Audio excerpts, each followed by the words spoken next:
Wan Umar bin Khattab radhiyallahu anhu qala, dari Umar bin Khattab ngomong, sami'tu Rasulullah yaqulu man masya ila halqati alim, barang siapa yang berjalan menuju lingkaran ilmu. Nah, tadi disebut halqatin, makanya halaqo,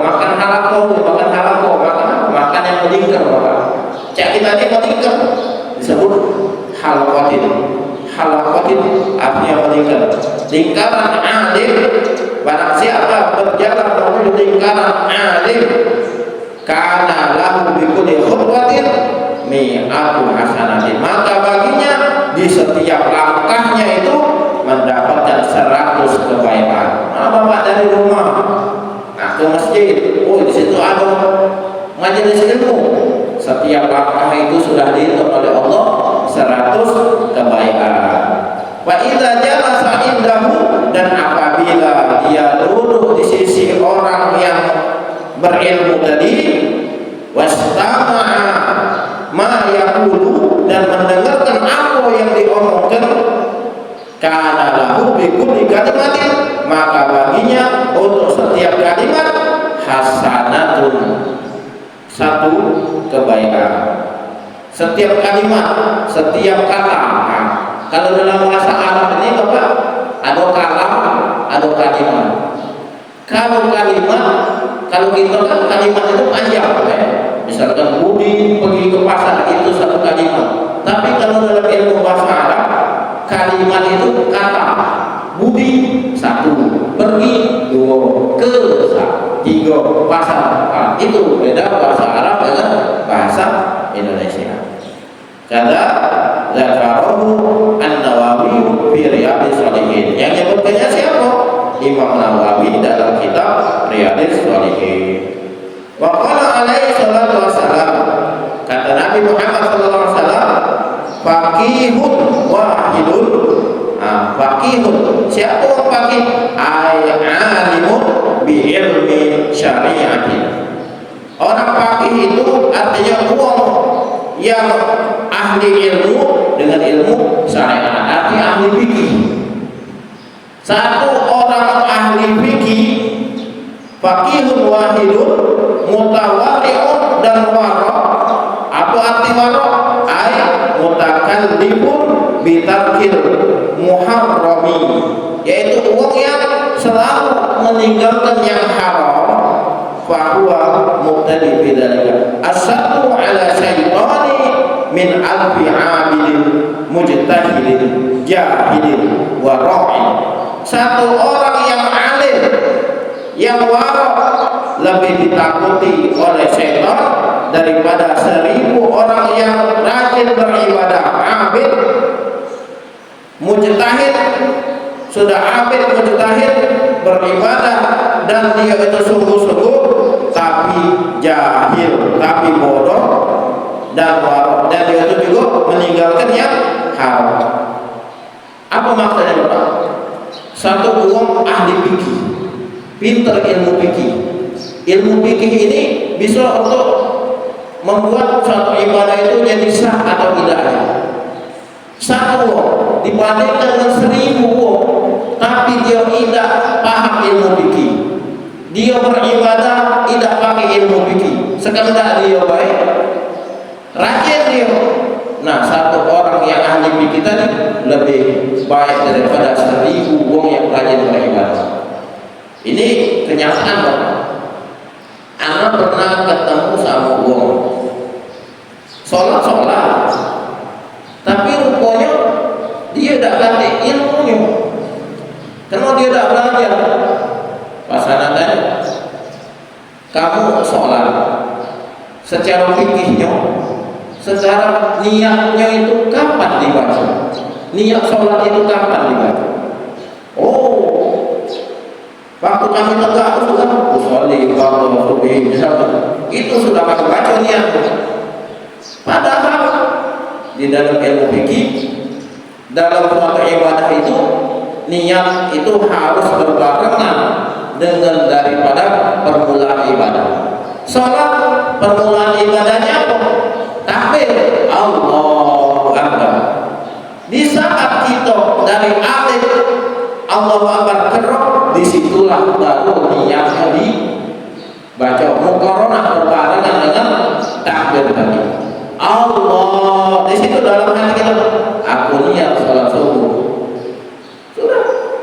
Akbar. Nah, ini kadang tidak tahu.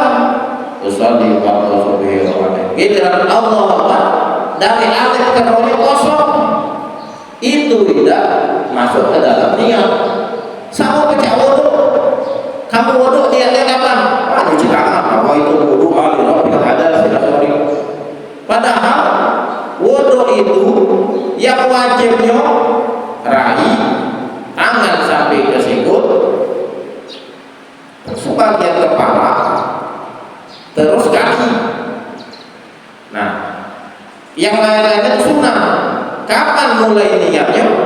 Di saat membasuh rahi tadi, berbarengan di saat kita pakai baju, pas peluk baju tadi berwarnanya pakai nawaitu berdoa di rabbil hadas itu tempat meletakkan niat yang benar, baru terhitung sebagai ibadah. Tapi kalau niatnya nawaitu berdoa di rabbil hadas tidak terkena di niat tersebut. Jadi banyak orang-orang yang kadang kurang tahu Bapak, karena tadi beribadah tapi tidak ada ilmunya. Makanya sampai disebutkan di sini, satu orang fakih yang paham fikih lebih ditakuti oleh setan daripada 1000 orang yang rajin beribadah tapi bodoh. Maka ada diceritakan di zaman itu ada setan nak nganggu wong sholat. Setan nak nganggu wong sholat, tapi dia takut ada orang lagi tidur. Jadi Nabi lewat.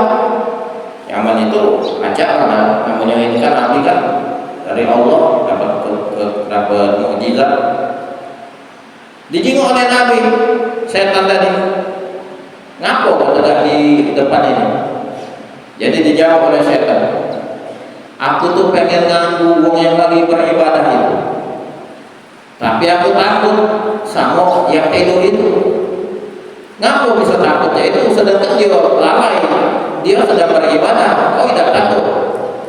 Kata setan, yang tidur itu dia ahli fikih, yang beribadah itu bodoh. Aku takut kalau misalkan aku nganggu dia, yang ahli fikih tadi bangun dan diperbaikinya lah yang kesalahannya yang beribadah yang bodoh tadi. Makanya itu, jadi orang yang fikih berilmu lebih baik daripada orang yang beribadah tapi bodoh. Wa qala sallallahu alaihi wasallam wadul alim ay amil bi ilmihi, keutamaan orang yang berilmu yaitu orang yang mengamalkan ilmunya, alal abid atas orang yang beribadah, kafadil qamari lailatul badri ala sa'iril kawakib, seperti keutamaan bulan Lailatul Badar, bulan purnama atas segala bintang-bintang.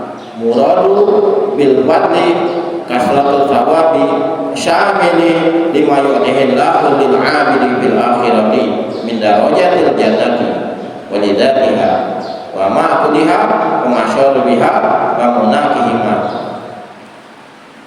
Jadi yang dimaksud di sini keutamaan seorang hamba, seorang yang alim dengan seorang yang rajin beribadah tapi tidak berilmu, seperti keutamaan bulan purnama atas segala bulan, atas segala bintang. Maksudnya apa? Yaitu begitu banyaknya balasan yang meliputi kepada orang tersebut yang diberikan oleh Allah Subhanahu wa taala kepada hamba tersebut di akhirat kaget daripada derajat surganya. Nah, maksudnya mana Bapak? Uang yang ahli ilmu dengan uang yang beribadah baik tidak ahli ilmu, kaget derajat surganya beda-beda. Yang abid, yang sekadar beribadah baik mungkin di sini, yang berilmu kan mungkin berapa derajat lebih tinggi dari Allah Subhanahu wa taala. makanan-makanan yang tinjaunya juga lebih enak lagi, kelezatan surga yang ditinjau oleh Allah lebih lemah lagi, minuman-minuman daripada bini-bini yang pakai di surga. Wa ma yu'tihillahu ta'ala lil 'abid min maqamatil qarbi, dan juga apa yang diberikan oleh Allah Subhanahu wa taala kepada abid dengan orang-orang yang berilmu tadi lebih diberikan oleh Allah Subhanahu wa taala, derajatnya lebih tinggi. Nah, maka ini Bapak, ini jadi satu motivasi bagi kita untuk rajin mendatangi majelis-majelis ilmu. Baca di sini alhamdulillah tadi kok ada bannernya. Pengajian tinggi saya.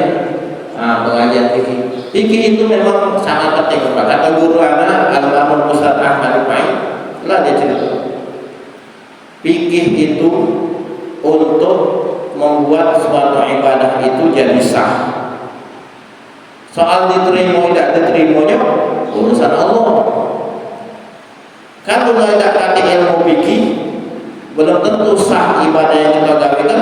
Kalau tidak sah, sudah cetok tidak diterima oleh Allah Subhanahu wa taala. Jadi memang harus benar-benar rajin kita mendatangi majelis-majelis ilmu yang mengajarkan ilmu fikih.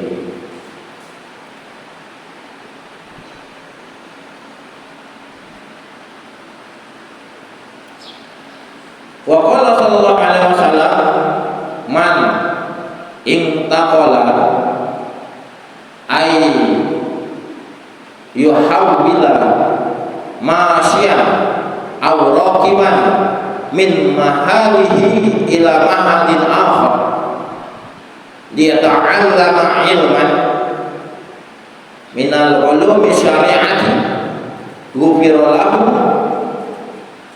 qabla ay yahdua.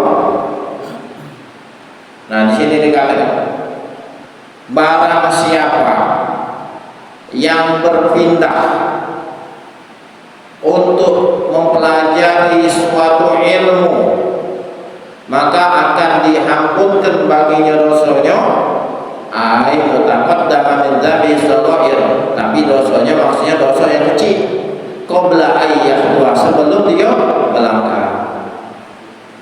Kita pindah, maksudnya kayak ini. Kita punya anak di Palembang atau kita di Palembang. Oh, kayak di sana di dusun misalkan Tanjung Atep ada pesantren, ada ilmu di sana, nak dipelajari, kita nak belajar. Yuk kita pindah ke sana. Nah, misalkan kan, sebelum kita melangkahkan kaki kita, maka dosa-dosa kita itu sudah diampuni oleh Allah Subhanahu wa taala. Tapi dosanya termasuk dosa-dosa yang kecil.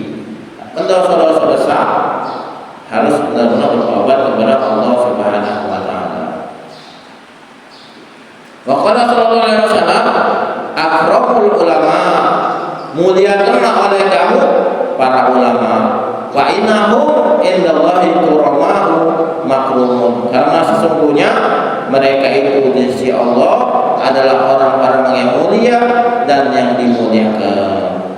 Nah, ini Bapak, ulama haruslah senantiasa kita muliakan. Sekarang ini kan banyak polemik nasab sekarang. Nah, mereka lah yang polemik nasab tadi itu kan, ada yang ngomong ke ada zuriat ini, kita tidak usah pelopor mereka yang ahli-ahli itu. Yang penting kita melihatnya ulamanya itu. Contoh kalau di Kuto itu Habib Sukri itu benar-benar luar biasa ilmunya. Habib Sukri sahabat. Kita muliakan dia karena ilmunya. Habib Kamil Warakah, kita muliakan karena ilmunya. Terus juga ulama-ulama kita, misalkan Kiai Salim, misalkan kan yang mirip Sunan Gunung Jati yang hitam-hitam itu kan, Abu Yahya, kita muliakan karena ilmunya, karena mereka itu adalah ulama. Nah, masalah masalah polemik nasional berada sana yang ahli-ahlinya karena kita tidak kate keilmuan untuk kesana. Jadi intinya yang penting Bapak dari pertemuan yang singkat ini belum kami jelaskan kalau maksudnya dijelaskan ini baca sampai berjam-jam nih kitab ini. Jadi yang dapat kita kesimpulan yang pertama harus rajin datang ke majelis ilmu. Di mana pun ada majelis ilmu, kalau kita sempat kita baca, kita datangi.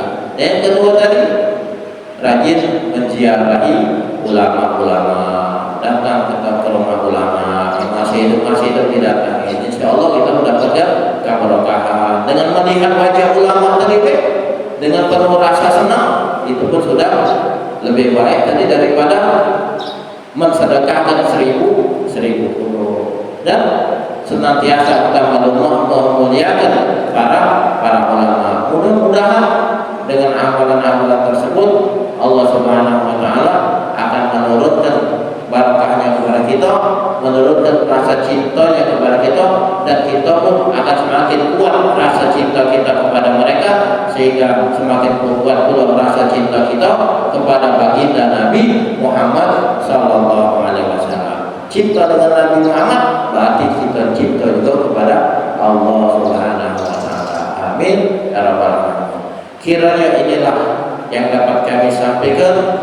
Mudah-mudahan kita semua yang ada di sini senantiasa mendapatkan limpahan berkah dari Allah Subhanahu wa taala, disehatkan badan kita, dilancarkan rezeki kita, disampaikan segala hajat kita.